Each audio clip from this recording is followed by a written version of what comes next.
Outsourcing your video editing is killing your business's growth. I've tried countless outsourcing solutions for my 6-figure real estate content business since 2022, and not one of them lasted past the trial period. Why? Because they sucked. On the surface, outsourcing your video editing, especially as a real estate creator, sounds like the greatest move that you could do to scale faster and make more money while doing less work.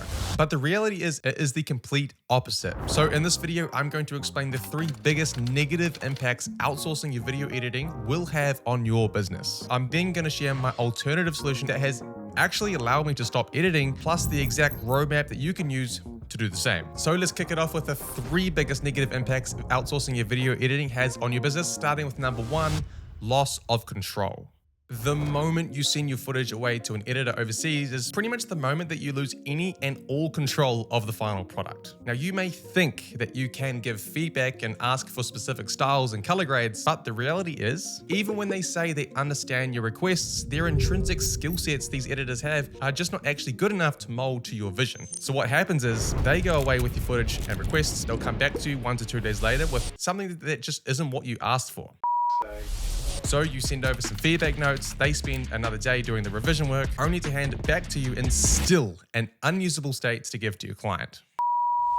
And the end result is that you deliver a subpar video that is delivered 3 days late and you had 0 control over that entire process. Now, losing control, this isn't even the worst impact that outsourcing your editing has. That's going to be impact number 3. But off the rip, you as the business owner are on the back foot on a first-class ticket to failure. Negative impact number 2 is what I call cost versus value. Let's put ourselves in the shoes of a realtor who uses a creator to fulfill their content needs for their listings. They may pay the creator $500 for some basic photos and video. That's the cost. And what they receive from the creator is some standard photos and a reasonably basic video that was edited by someone in India or the Philippines. That's the value. This is what works for the agent, and it's the cost versus value that they've just come to expect. So now let's say a new creator comes onto the scene. That's you, who charges the same $500 photo and video package and also outsources the editing. You, as the new creator, have pretty much no chance at winning over that client or really any client in your area. This is purely down to cost versus value.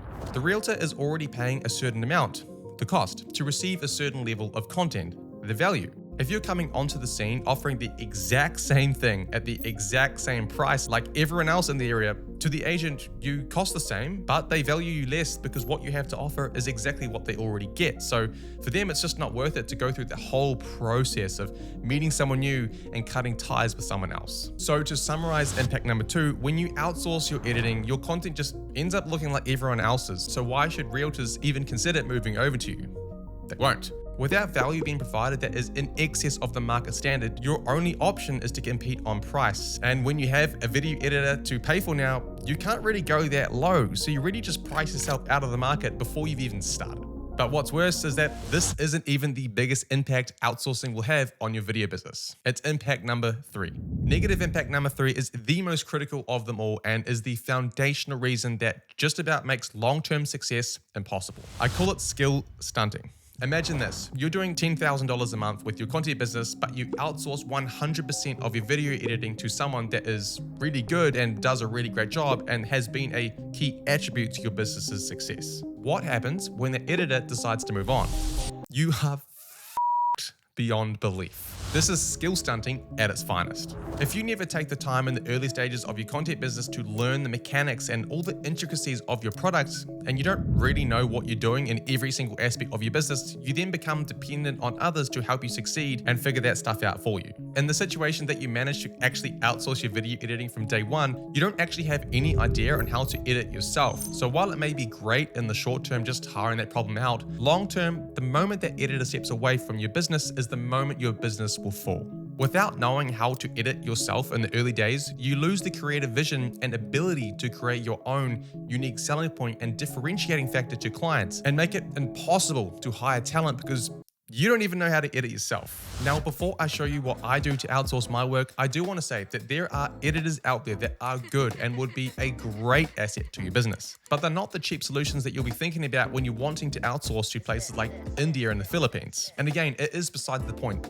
Early on, when you're just started and you're below 10 grand a month, relying purely on an editor to grow your business while you actually know nothing about editing adds a risk to your business that is so large that is just not worth taking in the beginning. I call it intrinsic knowledge. As a founder of your business, if you don't know how the fundamental mechanics of your business works, you will never be able to run a team and grow a business that runs itself long term. So hopefully you're with me on how outsourcing is just a no-go early on. Let me show you an alternative strategy that I use to outsource my video work and the roadmap for you to follow so that you can just do the same and do it right. Instead of outsource, insource.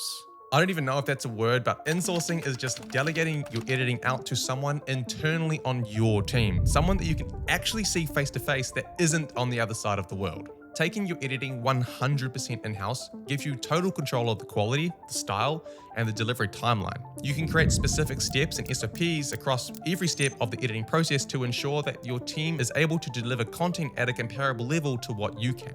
Their content doesn't have to be better than yours, just close enough that you'd be happy putting your name on the video when you send it to a client. Now, you'll be realizing that in order for you to have an in-house creator or editor, you're gonna need two things: money and experience. So here's a roadmap that I've laid out for you to just use as a gauge on what you should be focusing on at different stages of your content business so that you know when is actually the best time to hire. Step number one is pre-revenue. If you are not yet making money with your content business, this is the perfect time to take the time to just lock in and build the skills you need to form the backbone of your business. The only thing you should be focusing on right now is your skill development and working on getting your product to at least market standard, ideally better.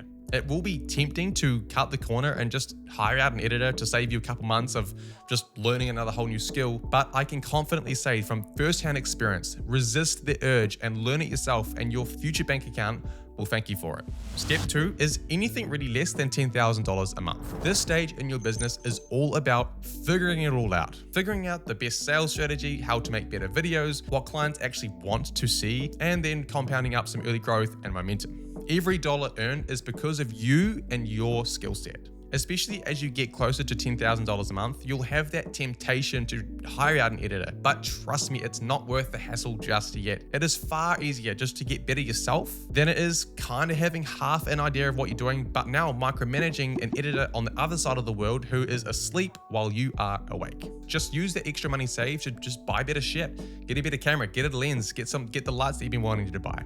10 grand a month is great money, but you are only at a fraction of the scale that you can be at if you just keep your head switched on.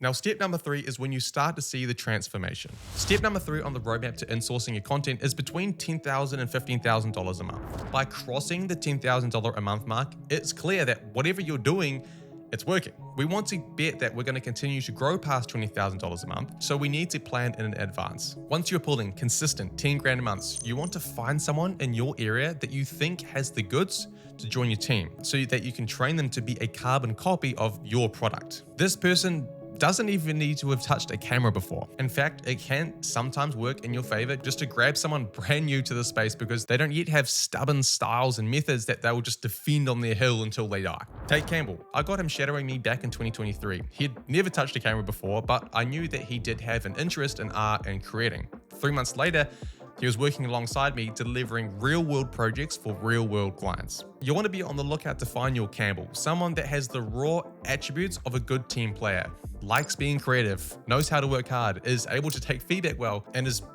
nice to be around. That one's important. If you can find someone that just ticks these boxes while you're sitting between $10,000 and $15,000 a month, all you need to do is just start exposing them to your workflow, show them what you do, teach them the way that you do things, and like Campbell, you'll have a capable editor on your team that will be far better than any cheap overseas editor that you were wanting to work with at the start of this video. And by the time that you hit your first $20,000 a month and beyond, step 4, you've now got a ramped up team member on a salary who can just about take your entire workflow off your shoulders so that you can either sign more clients, ramp a second team member up, or I guess just do whatever you want.